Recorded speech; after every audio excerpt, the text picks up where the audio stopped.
Extraction liquide-liquide. Comment prélever les polluants présents dans une eau pour la rendre potable? L'extraction liquide-liquide peut permettre de réaliser cela. Cette technique nécessite d'utiliser une ampoule à décanter. Au sommet de cette dernière, on trouve un col, parfois fermé par un bouchon, alors que la partie inférieure se termine par un robinet. L'extraction liquide-liquide a lieu en plusieurs étapes.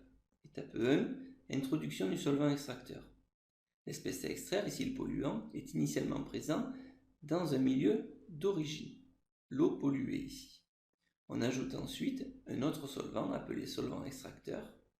Le solvant extracteur est le solvant dans lequel on souhaite solubiliser l'espèce chimique à extraire.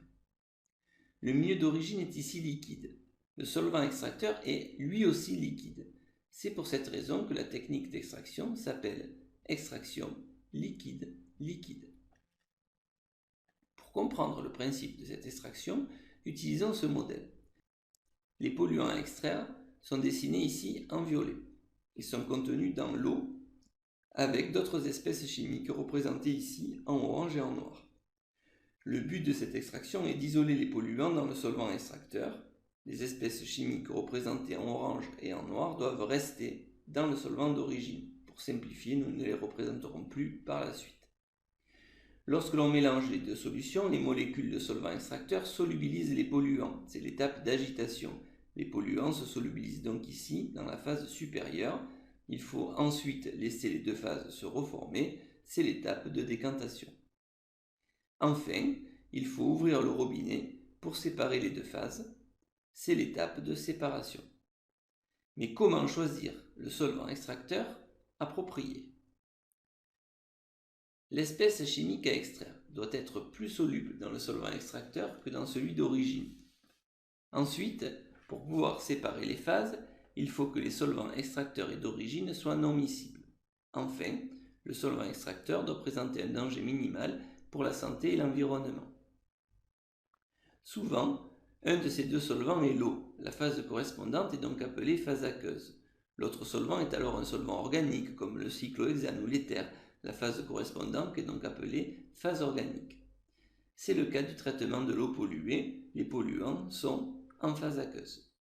Dans cet exemple, la phase organique est au-dessus de la phase aqueuse car la masse volumique de l'eau est supérieure à celle du solvant organique. Dans d'autres cas, cela pourrait être l'inverse. Les étapes expérimentales de l'extraction liquide-liquide sont décrites dans la vidéo Les bons gestes correspondantes. Retenons donc qu'une extraction liquide-liquide consiste à extraire une espèce chimique en solution. Cette technique nécessite l'utilisation d'une ampoule à décanter et la mise en œuvre expérimentale a lieu en 4 étapes. Introduction du solvant extracteur, agitation, décantation, séparation. Les 3 critères de choix du solvant d'extraction sont: l'espèce chimique à extraire est plus soluble dans le solvant extracteur que dans le solvant d'origine. Les solvants extracteurs et d'origine sont non miscibles. Le solvant extracteur présente un danger minimal pour la santé et l'environnement. Réalisons un petit test de 3 questions. Mettez en pause lorsque le symbole suivant s'affiche pour prendre le temps de répondre. Question 1. Dans une ampoule à décanter, l'espèce chimique à extraire est toujours située dans la phase organique, la phase aqueuse, la phase dans laquelle elle est le plus soluble. La réponse juste est la réponse C. Cela peut être la phase aqueuse ou la phase organique selon les cas. Question 2. La masse volumique de l'éthanol est ρ égale 0,79 g par millilitre. Il est miscible à l'eau. Identifiez le schéma correct. La réponse juste est la réponse C. Car l'eau et l'éthanol étant miscibles, on ne doit observer qu'une seule phase. Question 3. De l'huile essentielle d'estragon est en solution dans de l'eau. Pour l'extraire, il est préférable d'utiliser du cyclohexane, du dichlorométhane ou de l'éthanol. Notons tout d'abord que l'huile essentielle étant solubilisée en phase aqueuse, le solvant d'origine est l'eau. Premier critère. L'huile essentielle doit être plus soluble dans le solvant extracteur que dans l'eau. Les 3 solvants conviennent. En effet, l'huile essentielle est peu soluble dans l'eau et soluble dans les 3 solvants proposés. Deuxième critère.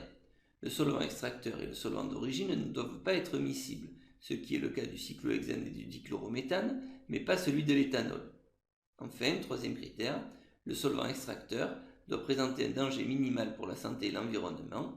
Sur les 2 solvants restants, le cyclohexane est associé à plus de pictogrammes de sécurité que le dichlorométhane, mais ce dernier étant cancérigène, le solvant extracteur choisi sera donc le cyclohexane.